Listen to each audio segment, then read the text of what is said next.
안녕하세요. 네. 아이, 무슨 박수를 그렇게 심히. 지난 시간에 했던 거 좀 확인을 해 볼게요. 지난 시간에 지적 공부를 좀 보실 텐데요. 지적 공부 암기할 거 그 노란색으로 했던 거 있죠? 첫 번째, 소재 집어는 어디에 등록한다고요? 모든 지적 공부. 그렇죠. 소재 집어는 모든 지적 공부에 등록하고, 그 다음에 뭐가 있죠? 지목은 4개의 지적 공부에 등록했죠. 뭐가 있습니까? 토지대장, 임야대장, 지적도, 임야도. 그 다음에 축척과 지목은 같은 곳에 등록한다고 그랬죠. 그래서 축척도, 토지대장, 임야대장, 지적도, 임야도에 등록이 될 겁니다. 그 다음에 면적은요, 두 군데죠. 토지대장, 임야대장. 경계는 지적도, 임야도. 그리고 좌표값은 경계점, 좌표 등록부. 그 다음에 소유자에 관한 정보, 소유자에 관한 정보 중에서는 소유권 변경 일자와 그 원인도 있었죠. 4개의 지적 공부에 등록을 했습니다. 어디입니까?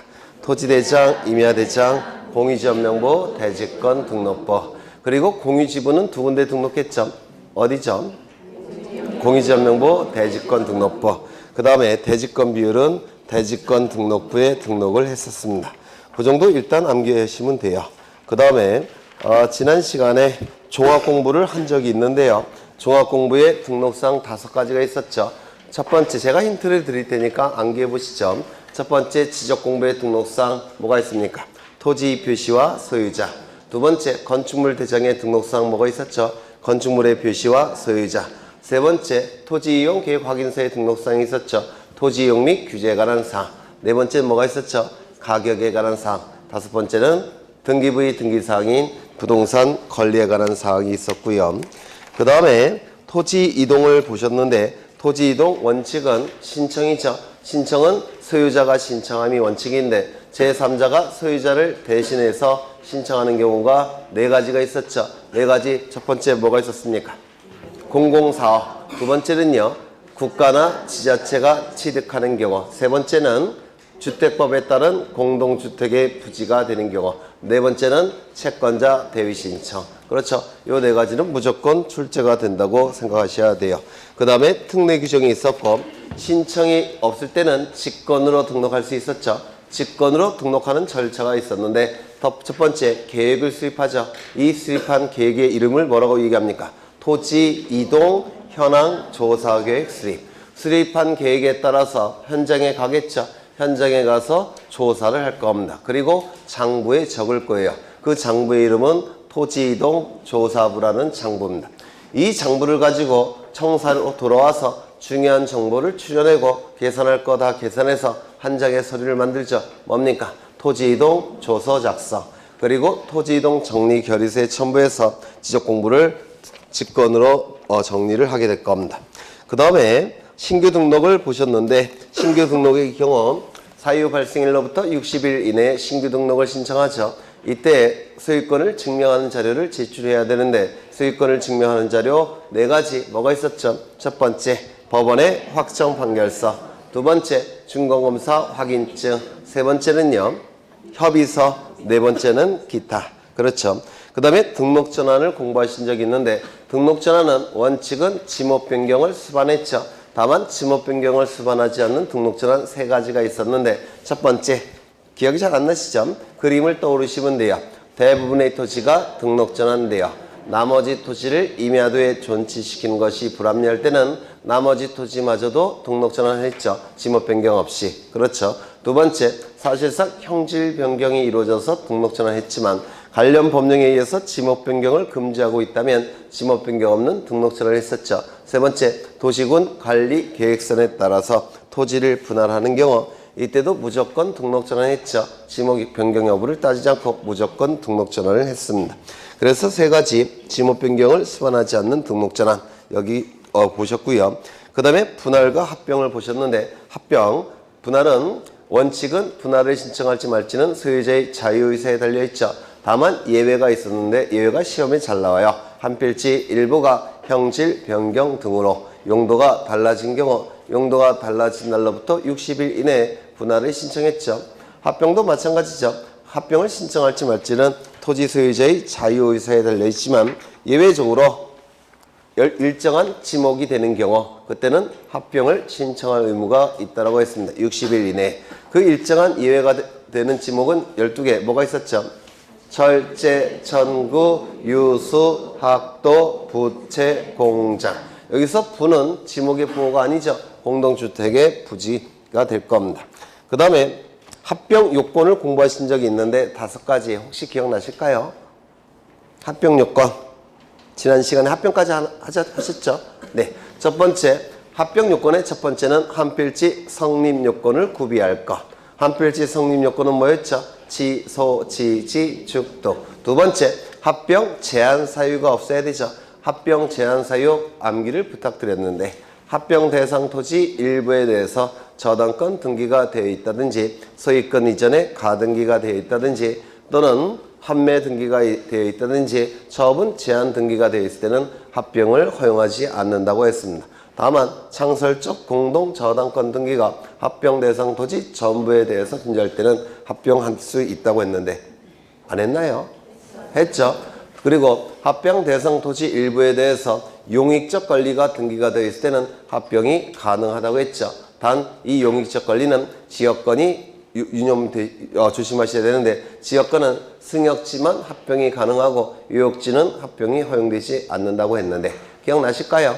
네, 기억 정확하게 안 나셔도 괜찮아요. 아직 5자리가 남았으니까. 세 번째는 소유자의 주소가 같아야 되고 네 번째는 공유 지분이 동일해야 되고 다섯 번째는 일정한 사업시행지역 안의 토지끼리 사업시행지역 바깥의 토지끼리 합병을 해야지 안과 바깥의 토지는 축척이 달라지기 때문에 합병할 수 없다라고 했었는데 기억나실까요? 이게 합병 요건이었습니다. 네, 지난 시간에 여기까지 한 것 같은데 이제 오늘은 37쪽의 지목 변경 보겠습니다. 지목 변경. 지목 변경은 지적 공부에 등록된 지목을 다른 지목으로 바꾸어 등록하는 것을 지목 변경이라고 얘기하는데요.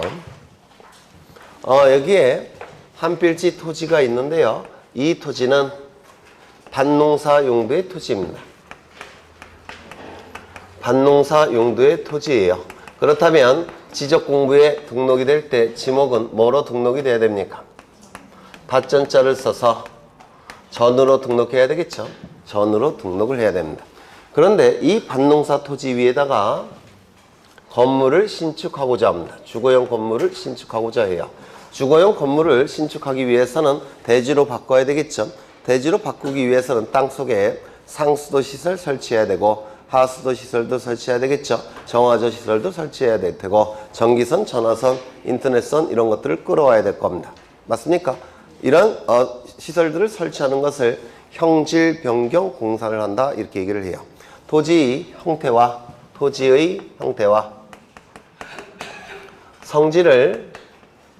토지의 형태와 성질을 변경시키는 공사를 해야 된다는 겁니다. 이러한 형질 변경 공사가 완료되면 이제 대지로 바뀌게 돼요.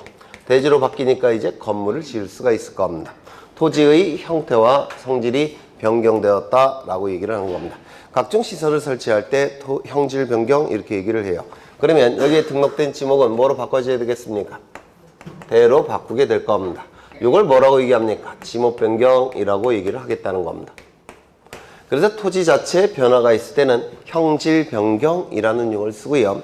지적 공부에 등록된 지목이 바뀔 때는 지목 변경이라는 용어를 씁니다. 의미가 약간 차이가 있죠. 토지 자체에 변화가 있을 때는 형질 변경. 그 다음에 지적 공부에 등록된 지목이 바뀔 때는 지목 변경. 그렇죠. 이렇게 따로따로 나눠 쓰는 겁니다. 그래서 형질 변경 공사가 이루어져서 지적 공부에 등록이 지목된 지목이 바꿀 때 그걸 지목 변경이라고 얘기를 할 겁니다. 2번을 보시면 한필지 일부의 지목이 변경되는 경우 분할 신청과 함께 신청해야 된다. 맞죠? 한필지 일부가 형질 변경 등으로 용도가 달라졌다면 일필일목의 원칙상 그 부분은 분할을 신청해야 되죠. 맞습니까? 분할을 신청할 때 지목도 바뀌었으니까 지목 변경도 같이 신청을 할 겁니다. 그 옆에 보시면 등록 전환의 경우에도 원칙적으로 지목 변경이 함께 이루어지지만 이는 등록 전환 절차에 의하는 것이지 지목 변경 절차에 의하는 것은 아니다. 이거 지난 시간에 설명을 드린 것 같은데 이거 이해가 되실까요? 잘 안 되실까요? 네. 지목은 28개가 있죠. 이 28개는 10개와 18개로 나눠진다고 그랬죠. 이 10개는 어디에 등록한다고 했습니까? 임야대장과 임야도에 등록했죠. 18개는요. 토지대장 지적도에 등록을 했습니다. 이 10개는 뭐가 있었죠? 절, 제, 천, 구, 유, 수, 묘, 목, 도, 인. 그렇죠.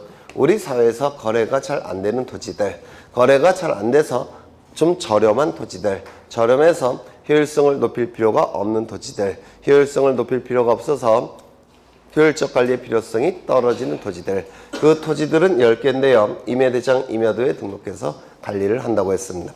이때 나머지는 18개죠. 토지대장, 지적도에 등록해서 관리한다고 했어요.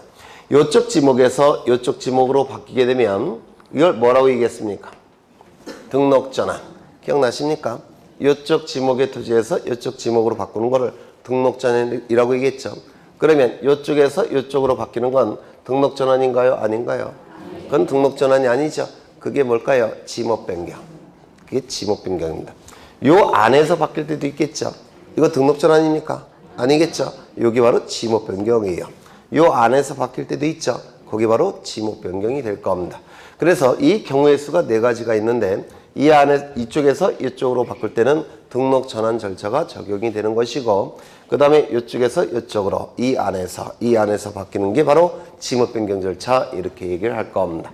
요거 이해가 되실까요? 네. 그러면 다시 한번 지문을 보시면, 등록 전환의 경우에도 원칙적으로 지목 변경이 함께 이루어지지만, 맞죠? 다만 지목 변경을 수반하지 않는 등록 전환 3가지가 있었죠. 그래요, 안 그래요? 안 그럴까요? 그렇죠. 네. 지목 변경이 함께 이루어지지만 이는 등록 전환 절차가 적용이 되는 것이지 지목 변경 절차가 적용되는 건 아닙니다. 지목 변경 절차가 적용되는 것은 18개에서 10개로 바뀔 때, 그 다음에 10개 안에서 바뀔 때, 18개 안에서 바뀔 때, 그때가 바로 지목 변경이에요. 되셨을까요? 네. 이 지문도 출제가 되는 지문인데 아주 고급 지문으로 나오는 지문이에요. 그 다음에 지목 변경 대상 나와 있는데 1번 보시면 형질 변경 등의 공사가 준공, 완료된 때는 지목 변경해야 되겠습니까? 이게 지목 변경의 원칙적 모습이죠. 그쵸? 네. 답이 없으면 네, 시간이 천천히 진행될 거예요. 2번 토지의 용도가 변경된 경우. 토지의 용도가 뭘까요? 지목이죠. 따라서 용도가 바뀌는 경우, 이거 지목 변경이 될 겁니다. 그 다음에 건축물의 용도가 변경되는 경우, 이것도 지목 변경이 나타날 수가 있습니다. 예를 들어서 이 토지는, 토지 위에는 건물이 하나 이렇게 들어서 있는데요. 이 건물은 학교 건물입니다. 학교 건물이에요. 그러면 이 건물이 들어서 있는 이 부지, 대지, 이 대지는 지목이 뭘까요? 학교 용지가 되겠죠. 그렇죠. 학교 용지가 될 겁니다. 그런데 학생 수가 점점 줄어들더니 학생이 하나도 없게 됐어요. 그러면 교육청에서 이 학교 건물을 누구에게 넘겨드냐면 A라는 분에게 넘겼습니다. 이 분은 직업이 목사님이세요. 그래서 이 목사님이 이 건물을 교회 건물로 전용을 시키겠다는 겁니다. 교회 건물로 전용이 이루어지면 이 부지는 뭐가 되는 겁니까? 종교용지. 그렇죠. 종교용지가 될 겁니다. 그래서 건축물의 용도가 바뀌는 경우 이때도 지목이 변경될 수가 있다, 이렇게 얘기를 합니다. 그 다음에 3번째가 제일 중요한데요. 도시개발 사업 등의 원활한 추진을 위하여 사업 시행자가 공사 준공 전에, 공사 준공 전, 요거 좀 밑줄 치십니다. 그리고 전에 동그라미 치셔야 돼요. 공사 준공 전일지라도 도시개발 사업의 원활한 사업 추진을 위해서 토지 합병을 신청하는 경우가 있습니다. 그런데 합병을 신청할 때 지목이 같아야지만 합병이 이루어지죠. 맞습니까? 따라서 지목을 같게 하기 위해서 이 지목 변경을 신청하는 경우가 있다는 겁니다. 합병을 위해서. 합병은 도시개발 사업의 원활한 추진을 위해서. 그래서 공사 준공 전이라는 문구를 꼭 기억해 두셔야 되고요. 그 다음에 한 페이지 넘겨보시면 신청 절차 나와 있죠. 사유 발생일로부터 60일 이내에 지목 변경을 신청해야 될 겁니다. 사유 발생일로부터 60일 이내에. 그 다음에 1번을 보시면 이 지목 변경의 경우 지적 측량을 할 필요가 있습니까? 면적, 경계, 좌표와 관련이 없죠. 지적 측량 필요가 없을 겁니다. 또한 면적 측정은 필요합니까? 그것도 필요가 없죠. 네, 2번. 이 지목 변경은 토지 이동 조사를 통해서 수집하는 것이죠. 측량을 통해서 수집하는 게 아닐 겁니다. 3번. 일시변경 불변의 원칙. 이거 지목 변경 필요 없죠. 일시변경 불변의 원칙을 얘기할 겁니다. 그 다음에 지목 변경 거부 처분은 행정소송의 대상이다. 이거 지난 시간에 했는데 기억나십니까? 되셔요? 이 토지 이동에 대한 지적소관청의 결정은 행정처분으로 보게 되면 행정소송 제기가 가능하고 행정소송 제기를 통해서 소유자는 지적소관청의 결정을 번복시킬 수가 있다고 했는데 처음 들으시는 표정 같으신데 다시요. 이 토지 이동은 누가 결정을 한다고 했습니까? 지적소관청이 결정을 하는 겁니다. 물론 원칙은 소유자의 신청을 통해서 지적소관청이 결정을 할 겁니다. 근데 이 토지 이동에 대한 지적소관청의 결정이 행정처분으로 보게 되면 우리 행정소송법에 의해서 행정소송 제기가 가능합니다. 우리 행정소송법에서는 행정관청의 처분에 대해서만 행정소송 제기를 할 수 있다는 규정이 있어요. 처분이 아니면 행정소송 제기가 불가능해요. 그런데 처분으로 보게 되면 행정소송 제기가 가능하고 행정소송 제기를 통해서 토지 소유자는 지적소관청의 이 결정을 번복시킬 수가 있습니다. 그러면 이 토지 이동에 대한 지적소관청의 결정이 토지 소유자에게 불리하다면 소유자는 행정소송 제기를 통해서 번복시킬 수 있죠. 따라서 토지 이동을 행정처분으로 보게 되면 토지 소유자에게 유리한 겁니다. 번복시킬 수 있으니까. 이게 누구의 입장이라고 했죠? 헌법재판소. 그렇죠. 그 다음에 이 토지 이동에 대한 지적소관청의 결정이 행정처분이 아닌 것으로 보게 되면 우리 행정소송법에 의해서 행정소송 제기가 불가능합니다. 따라서 토지 소유자는 자신에게 이 토지 이동에 대한 결정이 불리할지라도 이걸 번복시킬 수가 없게 돼요. 받아들일 수밖에 없습니다. 번복시킬 수가 없습니다. 행정소송 제기가 불가능하니까. 따라서 소유자에게 유리합니까? 불리합니까? 불리하다라고 말씀을 드렸습니다. 이게 누구의 입장이라고요? 대법원의 입장이라고 했죠. 그런데 누가 이겼다고 했습니까? 헌재가 이겼어요. 대법원의 판결을 헌법재판소가 취소를 시켜버렸습니다. 아마 최초로 취소된 판결이에요. 대법원 판결이 취소된. 그 다음에 여기에 해당되는 구체적인 사안이 뭐라고 그랬죠? 지목 변경을 신청을 했더니 토지 소유자가 지목 변경을 신청했더니 이 지목 변경 신청에 대해서 지적소관청이 거부를 한 사건이에요. 여기에 대해서 헌재와 대법원이 충돌을 일으킨 겁니다. 워낙 중요한 의미가 있기 때문에 이건 좀 기억해 두셔야 돼요. 워낙 중요한 의미가 있어서. 그래서 이 지목 변경 거부 처분은 행정처분이 되는 것이고 행정처분이니까 소유자는 행정소송 제기를 통해서 번복시킬 수가 있는 것이고 이게 소유자에게 유리한 거죠. 그래서 헌법재판소에 대한 헌법재판소의 입장이라고 했습니다. 그래서 이 4번은 좀 기억해 두셔야 되고요. 7번 바다로 된 토지의 등록 말소가 나올 텐데요. 이것 좀 보겠습니다. 여기 바닷가가 있고요. 여기서부터 여기까지는 99번지 토지입니다. 그리고 여기서부터 여기까지는 100번지 토지고요. 소유자는 A로 하겠습니다. A가 소유자예요. 그 다음에 여기는 바다가 있는데 이 바다는 밀물대입니다. 밀물대니까 이게 뭐가 되는 겁니까? 최대 만조위가 될 겁니다. 그래서 토지와 바다의 경계는 여기가 되겠죠.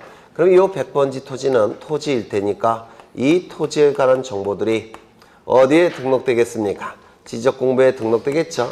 지적공부에 토지의 표시와 소유자가 등록이 돼서 지적소관청에 의해서 관리되고 공시가 될 겁니다. 그런데 남국과 북국의 빙하가 녹는 바람에 해수면이 상승을 했습니다.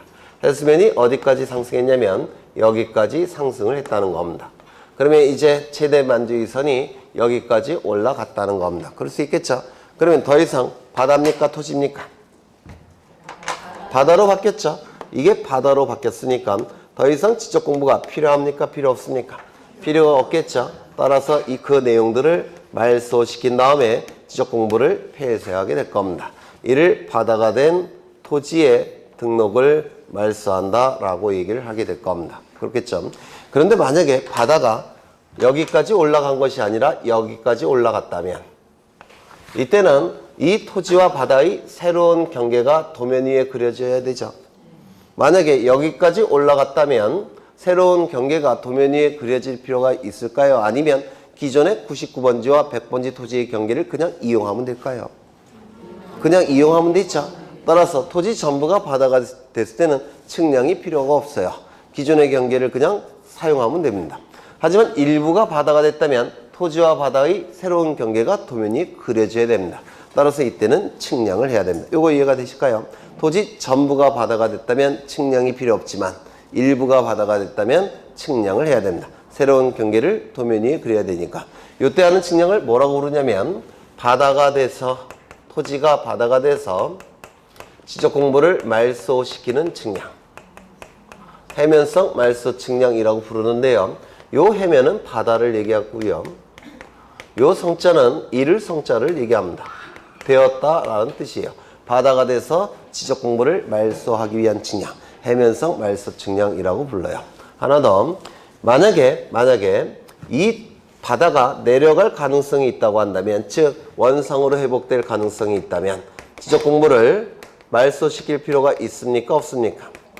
없겠죠.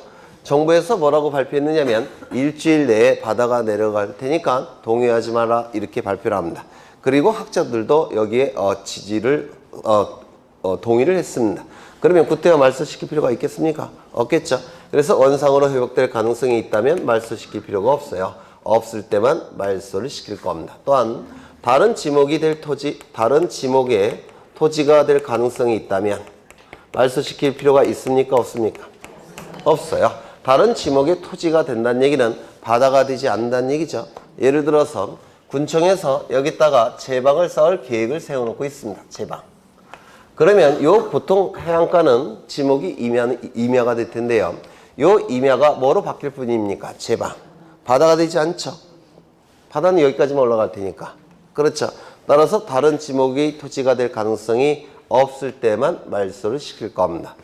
그렇죠. 원상으로 회복될 가능성이 없거나 다른 지목의 토지가 될 가능성이 없을 때만 그때만 말소를 시킬 거예요. 10년이 경과가 됐습니다. 10년이 경과가 됐는데 남국과 북국의 빙하가 다시 얼기 시작해요. 얼기 시작하면 해수면은 다시 내려갑니다. 그러면 다시 내려갔다면 여기까지 내려왔다면 바다가 다시 뭐로 바뀐 겁니까? 토지로 바뀔 수 있죠. 해수면이 내려가니까. 남국과 북국의 빙하가 얼기 시작하면 다시 해수면이 내려가요. 이거 이해가 잘 안 되실까요? 되시죠? 네. 너무 뻔하니까. 그러면 다시 토지가 됐으니까 말소된 지적 공부는 어떻게 해야 될까요?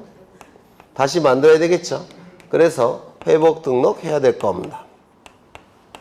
그런데 회복 등록할 수 있다라는 의미와 회복 등록한다라는 의미는 전혀 다릅니다. 회복 등록한다와 또는 회복 등록해야 한다. 요 의미와 요 의미는 전혀 달라요. 어떤 차이가 있느냐면 한다, 해야 한다. 이거는 의무 규정이 돼버립니다. 따라서 지적소관청은 회복 등록을 시켜야 됩니다. 요거는 할 수 있다 이렇게 돼 있죠. 이건 자유재량 규정이 돼버려요. 이렇게 달라집니다. 그럼 결과가 어떻게 달라지느냐면 회복 등록해야 되니까 지적소관청은 이렇게 회복시켜야 돼요. 지적공부를. 토지의 표시 그리고 소유자, 종전 소유자 아까 누구였습니까? 여기 있죠? A. 이렇게 되어 있을 겁니다. 그러면 소유자도 회복시켜야 돼요. 이렇게. 누가? 지적소관청은. 그래서 토지의 표시도 회복시켜야 될 뿐만 아니라 소유자도 회복시킬 의무가 발생합니다. 이렇게 규정되어 있다면. 그런데 이렇게 규정되어 있기 때문에 이건 지적소관청이 선택할 수가 있어요. 이렇게 선택할 수가 있습니다. 토지의 표시와 A 이렇게 회복할 수도 있고요. 이렇게 회복도 가능합니다. 토지의 표시와 국가로. 이게 지적소관청의 재량에 따라서 결정이 되는 겁니다. 이렇게 두 개가 다 가능해요. 그러면 이게 바로 뭡니까? 토지 포락지, 포락이론이에요. 이게 포락이론이에요. 그런데 이것도 가능해요. 이건 지적소관청의 재량에 따라서 결정이 되는 겁니다. 우리 공간정보법은 이 토지 포락이론은 민법상의 판례 이론인데요. 공간정보법은 민법보다 특별법이에요. 따라서 공간정보법에 의해서 이것도 가능합니다. 이것도 가능하지만 이게 포락이론, 포락지 이것도 가능해요. 이건 어디까지나 지적소관청의 재량이 달려있는 겁니다.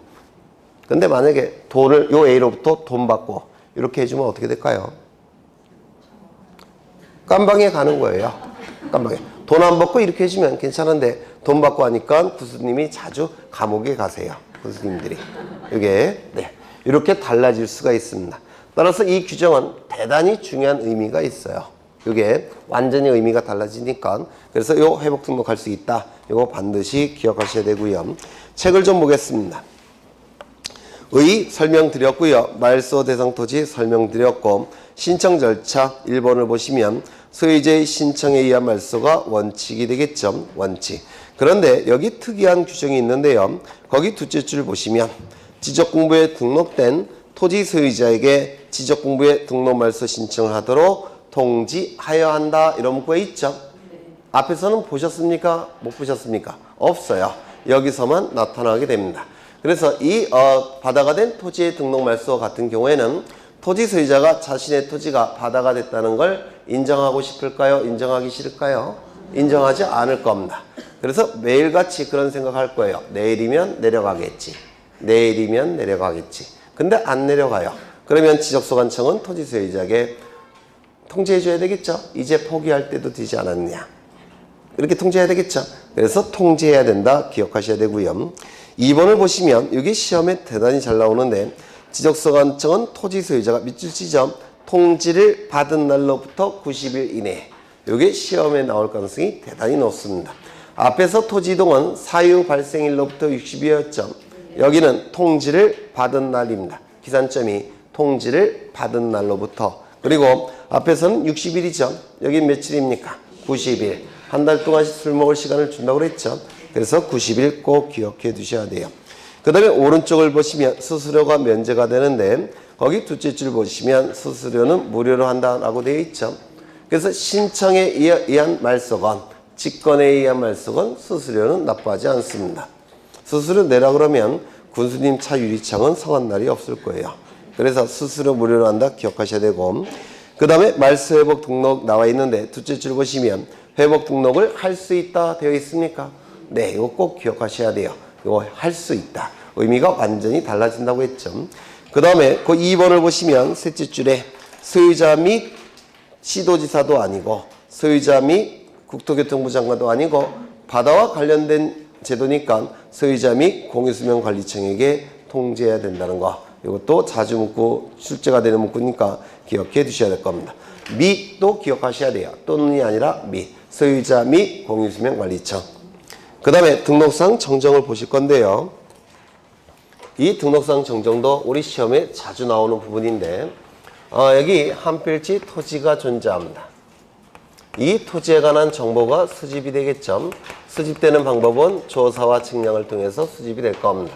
이 수집된 정보는 지적공부라는 공적인 장부에 토지 표시에 관한 정보와 소유자에 관한 정보가 지적소관청에 의해서 등록이 될 테고 그리고 관리가 이루어질 테고 주권자인 국민에게 그 정보는 공시까지 되게 될 겁니다. 이때 이 등록이 이루어질 때 지적소관청이 잘못 등록했다는 겁니다. 잘못 등록이 되면 오류가 있는 정보가 공시가 되겠죠. 이 오류가 있는 정보가 공시돼서는 안 되니까 정정을 해야 될 겁니다. 이를 등록사항의 오류 정정이라고 불렀습니다. 너무 기니까 오류를 생략해서 등록사항의 정정이라고 부릅니다. 이를 등록사항 정정이라고 불러요. 이 등록사항 정정은 원칙이 뭐라 그랬죠? 소유자의 신청이 있어야지만 지적소관청은 정정해 줄 수 있다라고 했습니다. 소유자의 신청이 없을 때는 정정해 줄 수가 없어요. 소유자의 신청이 있을 때만 정정이 가능한 겁니다. 이게 원칙이에요. 그런데 예외적으로 일정한 경우에는 소유자의 신청이 없을지라도 지적소관청은 직권으로 정정할 수 있다라고 했습니다. 예외적으로. 이 예외적인 경우가 총 10가지가 있는데요. 이 10가지 꼭 외워두셔야 됩니다. 9개 플러스 1개인데 이 1개는 뭐라고 했습니까? 등록전환에서 나타났죠? 혹시 기억하실지 모르겠는데 임야 대장에 등록된 토지의 면적이 등록 전환될 면적과 오차 허용 범위를 초과할 때는 등록 전환될 면적을 토지 대장에 등록하고 즉 등록 전환 면적으로 결정하고 임야 대장에 등록된 면적은 직권으로 정정한다고 했는데 기억나실까요? 나실까요? 안 나실까요? 안 나신 분도 많으신 것 같은데 다시요. 임야 대장에 등록된 면적과 등록 전환될 면적의 차가 오차 허용 범위 이내일 때는 그때는 어떻게 했죠? 등록 전환될 면적을 등록 전환 면적으로 결정하고 끝났죠. 그런데 임야 대장에 등록된 면적과 등록 전환될 면적의 차가 오차 허용 범위를 초과할 때는 등록 전환될 면적을 등록 전환 면적으로 결정하고 임야 대장에 등록된 면적은 지적소관청이 직권으로 정정한다고 했습니다. 그게 바로 여기에 해당이 돼요. 그리고 나머지 9개도 있는데요. 이 10가지의 공통점은 뭐라고 했습니까? 명백한 자료가 있는 경우. 명백한 자료가 있다면 신청이 없어도 지적소관청은 직권으로 정정할 수 있다는 겁니다. 두 번째, 어느 누구에게도 손해가 발생하지 않는 경우. 어느 누구에게도 손해가 발생하지 않으니까 구태여 소유자의 신청이 없어도 지적소관청은 직권으로 정정할 수 있다는 겁니다. 그래서 이거는 조금 있다가 하나씩 보실 거예요. 출제가 자주 되니까 하나씩 보실 거고요. 그 다음에 이제 하나씩 기억하셔야 될 게 있는데 소유자의 신청에 의해서 지적소관청이 정정해야 된다면 무슨 문제가 있느냐면 지적공부는 누가 관리를 하고 있습니까? 지적소관청이 관리합니다. 맞습니까? 그러면 여기에 오류가 있다는 것을 소유자는 보통은 알까요? 모를까요? 모르겠죠. 소유자가 알지도 못하는 걸 신청할 수 있겠습니까? 없겠죠. 그러면 알아야지만 신청할 수가 있기 때문에 이 지적소관청은 토지 소유자에게 정정 사유를 사전에 알려줘야 됩니다. 통지해야 돼요. 통지해야 됩니다. 그래야지만 토지 소유자는 정정 사유를 알 테고 알아야지만 신청할 수가 있고 신청할 수 있어야지만 지적소관청이 정정할 수 있죠. 따라서 사전에 통지해줘야 됩니다. 정정 사유를.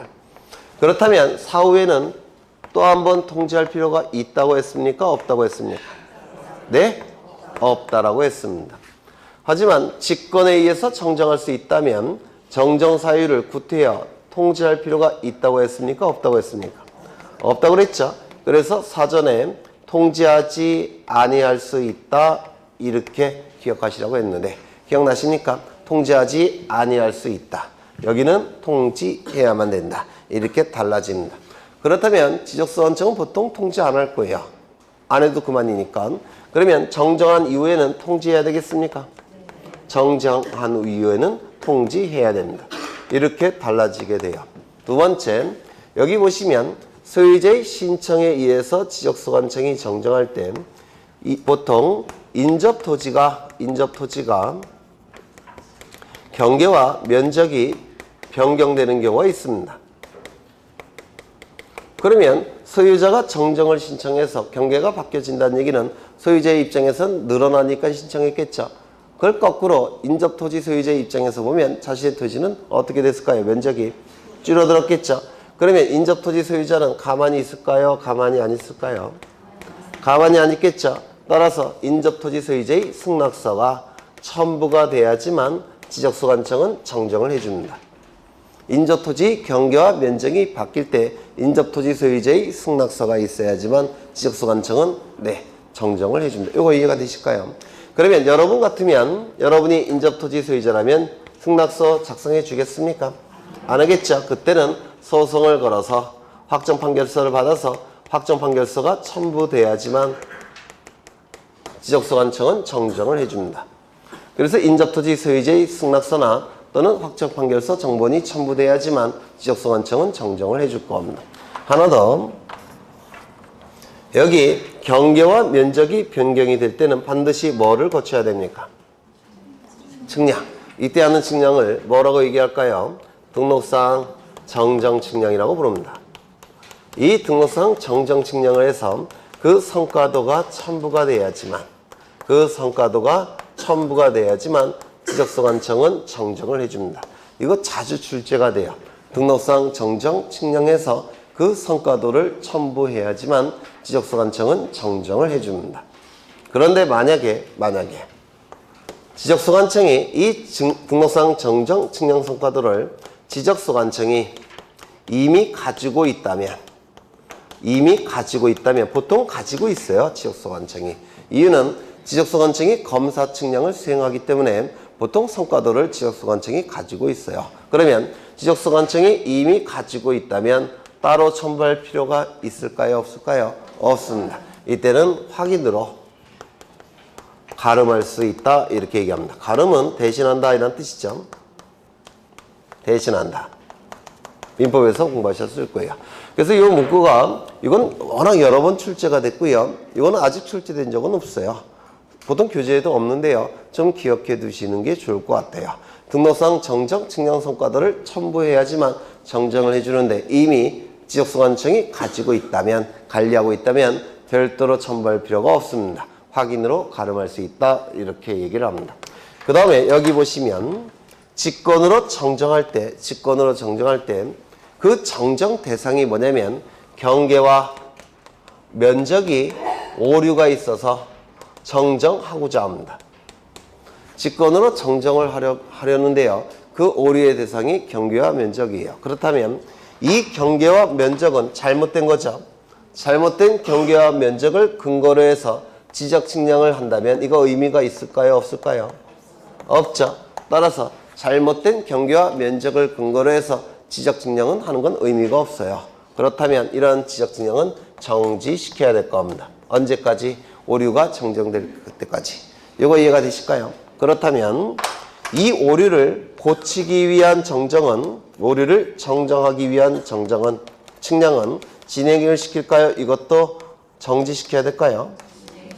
오류를 정정하기 위한 지적 측량은 진행을 시켜야 될 겁니다. 요거 두 개의 차이점 느끼십니까? 그렇죠. 잘못된 경계와 면적을 근거로 해서 지적 측량은 할 수가 없어요. 따라서 그건 정지시키지만 잘못된 경계와 면적을 정정하기 위한 지적 측량은 진행을 시켜야 될 겁니다. 고쳐야 되니까. 이 두 개를 좀 구별하셔야 돼요. 하나 더, 소유자를 정정하는 경우도 있죠. 소유자 정정은 둘로 나눈다고 했는데 등기부가 있는 경우, 등기부가 없는 경우 이렇게 둘로 나눠서 판단한다고 했습니다. 등기부가 있건 등기부가 없건 원칙은 신청을 통해서 정정하는 겁니다. 등기부가 있건 등기부가 없건 소유자의 신청에 의해서 정정하는 게 원칙이에요. 그런데 등기부가 있다라고 한다면 등기부라는 명백한 자료가 있으니까 당연히 뭐도 가능하겠습니까? 직권도 가능하게 됩니다. 그런데 등기부가 없을 때는 등기부라는 명백한 자료가 없으니까 직권에 의한 정정은 가능할까요? 안 될까요? 안 됩니다. 안 될 거예요. 이때 등기부라는 명백한 자료가 없기 때문에 신청에 의한 정정도 일정한 제한을 받습니다. 어떠한 제한을 받느냐면 이 소유자의 이름, 주민번호, 주소에 명백한 잘못이 있는 경우에 한해서, 즉 명백한 오류가 있는 경우에 한해서, 명백하지 않으면 신청도 불가능하다는 뜻이에요. 명백한 오류가 있는 경우에 한해서 가족관계 기록상 증명서가 첨부가 돼야지만 신청도 가능할 뿐입니다. 왜? 가장 중요한 게 소유자는 뭡니까? 등기부죠. 등기부를 기준으로 소유자가 결정되죠. 그래서 이 등기부가 없을 때는 신청도 일정한 제한을 두는 겁니다. 이름, 주민번호, 주소에 명백한 오류가 있는 경우에 한해서 가족관계 기록상 증명서가 첨부가 돼야지만 정정이 가능하다라고 얘기합니다. 그 다음에 이제 요것만 보시면 등록상 정정에 관한 모든 출제되는 내용은 다 보시는 거예요. 빠짐없이. 그럼 이제 요것 좀 보겠습니다. 요거 책을 보시죠. 책을 보시면 40쪽을 보십니다. 40쪽을 보시면 소관청의 직권에 의한 정정에서 2번에 토지 표시의 정정에서 거기 이게 바로 직권에 의한 정정 9가지가 나와 있죠. 9가지. 출제가 아주 잘 되는 부분이에요. 9가지 반드시 외우셔야 되는데 외우실 수 있으실까요? 안 외우시면 어쩌려고요? 네. 요거 기억하시면 돼요. 명백한 자료가 있는 경우, 어느 누구에게도 손해가 발생하지 않는 경우. 여기 요 9가지 플러스 요 하나, 이게 뭐라고 그랬죠? 등록 전환에 나타난다고 했죠? 맞습니까? 그것도 명백한 자료가 있는 거예요.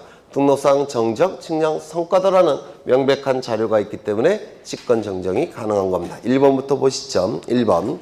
토지이동 정리 결의서의 내용과 다르게 정리가 된 경우. 토지이동 정리 결의서라는 명백한 자료가 있기 때문에 이때는 직권 정정이 가능한 겁니다. 그런데 이 명백한 자료 중에서 이러한 문구가 들어가 있다면 명백한 자료가 될까요? 안 될까요? 계획이라는 문구가 들어가 있는 자료는 명백한 자료가 될까요? 안 될까요? 안 돼요. 왜? 계획대로 되는 건 거의 없다 그랬죠? 그래서 계획이라는 문구가 들어가 있다면 이거는 미확정 자료예요. 확정된 자료가 아닙니다. 계획대로 된 게 별로 있습니까? 계획대로 됐으면 저기 모의고사 점수 한 90점 나와야 되죠. 계획대로 되는 건 별로 없어요. 그래서 이 계획이라는 문구가 들어가 있다면 이거는 등록상 정정에 있어서의 명백한 자료가 되지 못하고 예전에 지적 공부에서도 보셨죠? 복구 자료도 될 수가 없습니다. 미확정 자료이기 때문에 그래요. 그래서 이것 좀 유념하시고요. 2번. 지적도 임야도에 등록된 필지가 밑줄지죠. 면적의 증감 없이. 면적의 증감 없이. 면적이 바뀌지 않으니까 어느 누구에게든 손해가 발생하겠습니까? 발생하지 않더라는 겁니다.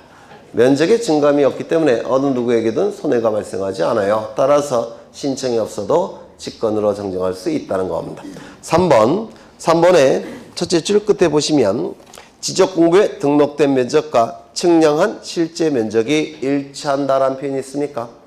지적공부에 이미 등록된 면적과 새로 측량을 통해서 등록상 정정 측량을 통해서 구해진 면적이 일치하다라는 겁니다. 그러면 어느 누구에게든 손해가 발생하겠습니까? 발생하지 않습니다. 이때도 직권 정정이 가능하다는 뜻이에요. 세 번째 보셨고, 네 번째 지적공부의 작성 또는 재작성 당시 잘못 정리가 됐다라는 표현이 있죠. 그러면 잘못 정리가 됐다는, 잘못됐다는 가치 판단을 하기 위해서는 그거에 대한 근거 자료가 있어야 되겠죠. 맞습니까? 잘못 정리가 됐다는 가치 판단을 하기 위해서는 그거에 대한 근거 자료가 있을 거예요. 따라서 이것도 명백한 자료가 있다라고 표현합니다. 그래서 잘못이라는 문구가 있으면 이거는 가치 판단을 한 것이고, 가치 판단을 하기 위해서는 근거 자료가 있어야 되고, 근거 자료는 명백한 자료가 있기 때문에 이때는 직권 정정이 가능하다라고 얘기합니다. 그 다음에 다섯 번째 보시면 지적 측량 성과와 다르게 정리가 된다 이런 표현이 있죠. 이건 명백한 성과가 있기 때문에 직권 정정이 가능하다라고 얘기합니다. 그래서 이것도 사실은 거기에 해당이 돼요. 이것도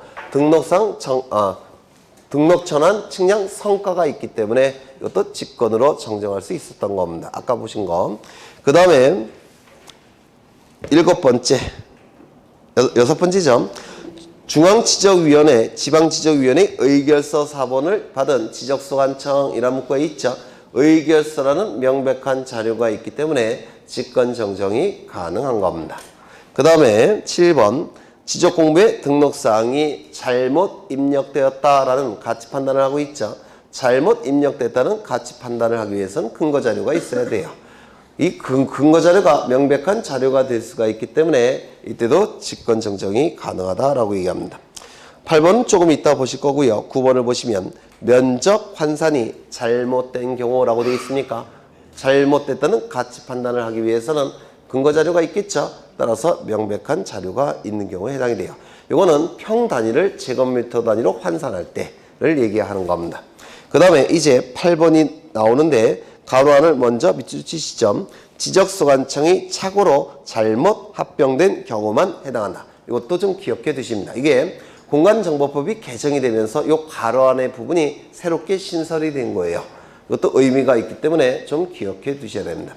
토지가 한 필지로 완벽하게 한 필지가 되기 위해서는 지적공부에서도 합병이 돼야 되고 등기부에서도 합필이 돼야 됩니다. 지적공부에서 합쳐질 때를 합병이라고 부르고요. 등기부에서 합쳐질 때를 합필이라고 부릅니다. 용어를 좀 달리 사용해요.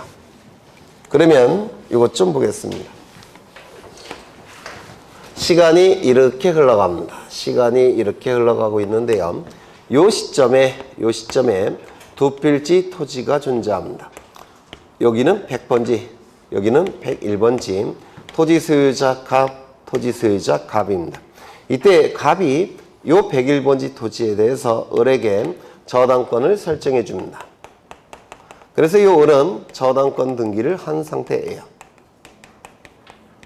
이때 토지 소유자 갑은 합병을 신청할 수 있을까요? 없을까요? 네? 없죠. 왜요? 합병 제한 사유가 존재하기 때문에 그렇습니다. 맞습니까? 합병 대상 토지 일부에 대해서 저당권 등기, 소유권 이전의 가등기, 환매 등기, 처분 제한 등기가 설정이 됐을 때는 합병할 수 없다고 그랬죠. 그런데 이런 합병 제한 사유를 보통의 소유자는 잘 몰라요. 이게 합병을 신청할 수 없는 사유인지 보통 소유자는 잘 몰라요. 따라서 그걸 모르니까 합병을 신청을 했다는 겁니다. 그렇다면 지적소관청은 어떻게 해야 될까요? 합병 처분을 해줘서는 안 되겠죠. 그렇죠. 거절해야 되겠죠. 그런데 이 지적소관청이 착오에 의해서 착오를 일으켜서 잘못 합병을 해줬다는 겁니다. 이 공무원은 이건 알고 있어야 돼요. 자신의 업무니까. 합병 제한 사유가 있다는 걸 알고 있어야 되는데 착오에 의해서 잘못 합병을 해줬다는 겁니다. 그래서 이 갑은 자신의 토지가 적법하게 합병되었다고 잘못 알게 될 겁니다. 여기까지 되셨습니까? 그런데 지적공부에서 합병이 됐다고 해서 끝나는 게 아닙니다. 등기부에서도 합의를 해야 돼요. 그래서 토지 소유자 갑은 이 상태에서 등기부에는 이렇게 되어 있을 겁니다. 등기부에 따로따로 등기가 되어 있을 거예요. 저당권 등기가 되어 있는 상태에서 합필 등기를 신청하자는 겁니다. 합필 등기를 신청했을 때 원래는 신청하면 됩니까? 안 됩니까? 안 되죠. 합병 제한 사유는 합필 등기 제한 사유도 돼요. 똑같은 겁니다. 그러면 합필 등기를 신청해서 안 되는데 합필 등기를 신청했고 등기소는 이 합필 등기 신청에 대해서 합필 등기를 해줄까요? 안 해줄까요? 안 해주겠죠. 왜? 합필 제한 사유가 있으니까. 그렇죠. 그래서 각하 결정을 하게 될 겁니다. 이때 등기소는 각하 결정을 한 다음에 지적소관청에게 통지합니다. 니네도 무효화시키라고 통지를 하게 돼요. 그러면 통지서가 이제 지적소관청에 보내지겠죠. 그런데 이때 이 지적소관청은 어떻게 해야 될까요? 무효화시켜야 되겠죠. 그리고 합병된 처분을 전부 다 어떻게 해야 됩니까? 고쳐야 될 겁니다. 맞습니까? 지적공부에 등록된 합병된 흔적들은 다 고쳐야 되겠죠. 따라서 어떻게 해야 됩니까? 직권으로 정정할 수 있다는 겁니다. 이때도 명백한 자료가 있죠. 명백한 자료가 있기 때문에 직권으로 정정할 수가 있어요. 문제는 이걸 좀 기억해 두시라는 겁니다. 돈 받고 합병했을 때는 직권 정정이 안 된다는 뜻이에요. 그럴 수 있죠. 돈 받고 갑으로부터 돈 받고 합병해 줄 수도 있죠. 뇌물 받고. 그때는 직권 정정을 허용할 수가 없습니다. 왜냐하면 잘못이 있기 때문에 그렇습니다. 언제만 직권 정정이 가능하다고요? 착오에 의해서 잘못 합병된 경우에만 직권 정정이 가능하다라고 얘기합니다. 이게 출제가 될 여지가 있어요. 작년에 후반부에 개정이 된 건데요. 이게 올해 출제될 수 있다고 봅니다. 아주 어려운 문제로 출제가 되는 겁니다. 출제가 된다면. 그러면 한번 읽어보죠. 부동산 등기법 제37조 제2하 토지 합필 등기의 제한에 위반하여 등기 신청을 각하 결정하였을 때 등기관은 지체 없이 그 사유를 지적소관청에게 알려야 됩니다. 통지서 보내겠죠. 그러면 지적소관청은 어떻게 될까요? 네? 거기 통지가 있는 경우 지적소관청은 착오로 잘못 합병된 경우에만 어떻게 한다고요? 직권 정정을 할 수가 있다는 겁니다. 착오로 잘못 합병한 경우에만 직권 정정이 가능해요. 그래서 뭐 뇌물을 받고 합병했다든지 이때는 직권 정정을 허용할 수가 없습니다. 왜? 잘못한 주체이기 때문에 그렇습니다. 이때는 강제로 판결을 통해서 정정을 해야 될 겁니다. 그 다음에 오른쪽을 보시면 토지 소유권에 관한 정정이 있습니까? 거기 제1항이라고 돼 있죠.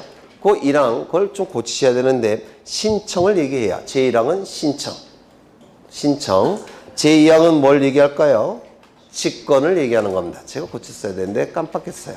제1항은 신청, 제2항은 직권. 41쪽에 윗부분에 위에서 셋째 줄 내려가 보시면 3번이 있습니까? 3번에 토지 소유권에 관한 정정이 있습니까? 거기 그 밑에 보시면 지적소관청이 제1항 또는 제2항에 따라 이런 문구 있죠. 요건 원래는 지적소관청이 신청 또는 직권에 의해서 이렇게 고쳐줘야 돼요. 신청 또는 직권. 되셨을까요? 네. 그 정도 보시면 될 테고요. 이제 축적 변경을 보십니다. 등록상 정정은 이게 다예요. 여기서 벗어나지 않습니다. 여기서 한 문제 정도는 나오게 될 거예요. 이제 축적 변경을 보실 텐데 축적 변경은 잠시 쉬었다 하겠습니다.